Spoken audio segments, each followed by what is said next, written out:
माँ यशोदा जो अपने कान्हा के लिए जान देती थी, उनका प्रेम इतना अनंत और शुद्ध है कि भगवान को बांध देती थी, भगवान को हंसा देती, रुला देती, उनका पालन पोषण करती, असली माँ से भी ज्यादा प्यार और लाड दिया। जब वो कान्हा इस माँ को छोड़ मथुरा चला गया तो माँ यशोदा की इस विरह गाथा को मैं आपके सामने रखना चाहता हूँ। उद्धव जो कृष्ण का मित्र और उनका शिष्य है, कान्हा ने उद्धव जी को जिम्मेदारी दी है कि वो वृंदावन जाएं और उनके माँ बाबा और गोपियों को ज्ञान दे, जिससे वो कृष्ण के विरह से बाहर आ सके। उद्धव को आया हुआ देख नंदराज ने अत्यंत आनंदित होकर आगे आकर कृष्ण के परम प्रिय सेवक का आलिंगन किया, मानो कृष्ण स्वयं आए हो। ऐसा मानकर नंदराज ने उद्धव का स्वागत किया। कृष्ण जितने दिनों तक व्रज में थे उतने दिनों तक नंद के भवन में सब कुछ भरा पूरा था, परंतु जिस दिन वे मथुरा चले गए उस दिन से ब्रजपति के गृह का भी सब कुछ मानो चला गया। नंदराज के गृह की सफाई नहीं होती थी, रसोई घर में खाना नहीं पकता था, चूल्हों का उपयोग नहीं होने से मकड़ियों ने जाला बुन रखा था। किसके लिए यशोदा भोजन बनाएगी? कृष्ण के चले जाने के साथ साथ ही उन लोगों की भी आहार, निद्रा, साज सज्जा मानो सब कुछ बंद हो गया था। नंदराज की यह दशा देखकर कुछ पड़ोसी लोग प्रयत्न पूर्वक उन लोगों को सामान्य कुछ खिला देते थे। इसी प्रकार कृष्ण बिना नंद यशोदा किसी प्रकार बचे हुए थे। आज उद्धव को देखकर तथा कृष्ण ने ही उनको भेजा है, यह जानकर नंदराज ने बहुत दिनों के बाद आनंद से भर के उद्धव को गले लगा लिया। उद्धव नंद भवन में आए हैं, उन्हें कुछ खिलाना होगा, परंतु भोजन बनाने का कार्य तो बहुत दिन पहले ही बंद हो चुका है। नंदराज की स्थिति देखकर किसी पड़ोसी ने थोड़ा खीर बनाकर ला दिया। ये सब होने के बाद उद्धव और नंदराज बात करने लगे। उद्धव उन्हें समझा रहे हैं कि वो भगवान हैं, आपके बेटे नहीं, और नंद बाबा का दुख और बढ़ गया ये जान के कि भगवान उन्हें छोड़कर चला गया। तभी एक बूढ़ी पतली सी औरत आई, वो माँ यशोदा थी। उन्होंने उद्धव को देखा, उनको एक पल के लिए लगा कि उनका कान्हा आ गया। वो दौड़ के उद्धव के पास गई, उन्हें गले लगा लिया और फूट फूट कर रोने लगी, उनका माथा चूमने लगी। तभी नंद बाबा बोले, छोड़ दो इसे यशोदा, ये हमारा कान्हा नहीं, उसका मित्र है। माँ यशोदा फूट फूट के रोने लगी और उद्धव से बोला, उद्धव जब से मेरा कान्हा गया है तब से किसी ने मुझे मैया कहकर नहीं पुकारा।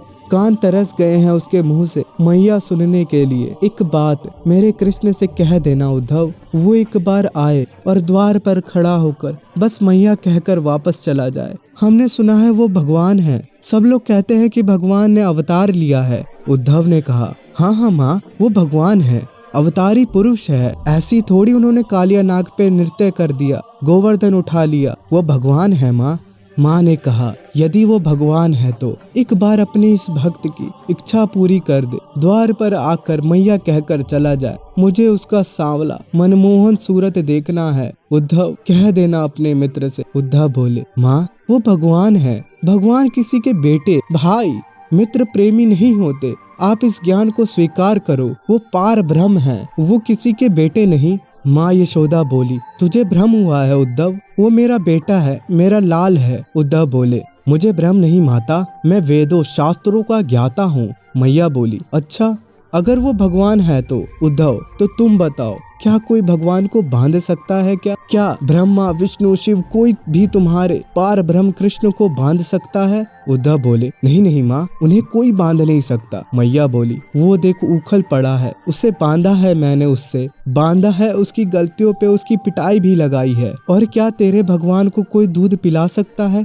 मैंने अपने देह का दूध पिलाया है उसे, वो तेरे लिए होगा भगवान, मेरे लिए तो मेरा लाल, मेरा कान्हा, मेरा बेटा है। ये सब बोलते बोलते रोते रोते माँ यशोदा बेहोश हो गई। नंद बाबा उन्हें उठा के अंदर ले गए। नंद बाबा ने उद्धव से कहा, जब तक ये बेहोश रहती हैं तब तक आराम करती हैं, वरना पूरे ब्रज की गलियों में कान्हा कान्हा बोलते बोलते कृष्ण को ढूंढती रहती हैं, गिरती रहती हैं। पालने के सामने बैठ के बोलती हैं, कान्हा उठ जा, कब तक सोएगा लाला, या फिर बोलती है लाला तो अभी तक नहीं सोया, कब तक जगेगा, सो जा कान्हा। कृष्ण के विरह में कैसे तैसे हमारा जीवन चल रहा है, जाकर कह देना अपने कृष्ण से, कोई ज्ञान हमारा दुख नहीं शांत कर सकता। अगर उसे हमारा दुख मिटाना ही है तो हमसे मिलने आए, हमें मैया बाबा कहकर बुलाए। ये सब देखने के बाद उद्धव जी का मन दुख से भर गया। उनके पास इन प्रश्नों के कोई उत्तर नहीं थे। वो उल्टे पैर मथुरा को लौट गए। जब वो मथुरा पहुँचे, उन्होंने कृष्ण से रोते रोते कहा, वो लोग आपसे इतना अनंत प्रेम करते हैं, आप उनके पास लौट क्यों नहीं जाते प्रभु? आपको उनकी चिंता नहीं क्या? आप उनके लिए कुछ क्यों नहीं करते? श्री भगवान वाचा, कृष्ण ने कहा, जरासंध बार बार मथुरा पे आक्रमण कर रहा है। मैं मथुरा छोड़ के वृंदावन गया, और अगर उसे पता चला कि मेरे मित्र, मेरे मैया बाबा और मेरे परिजन वहाँ हैं, तो उनके प्राण संकट में पड़ जाएंगे। और दूसरी बात उद्धव, तुम्हें क्या लगता है उद्धव, मैं अपनी मैया की चिंता नहीं करता? जब मेरी मैया मुझे वृंदावन की गलियों में ढूंढते ढूंढते बेहोश होकर गिर जाती है, पूरी तरह से थक जाती है,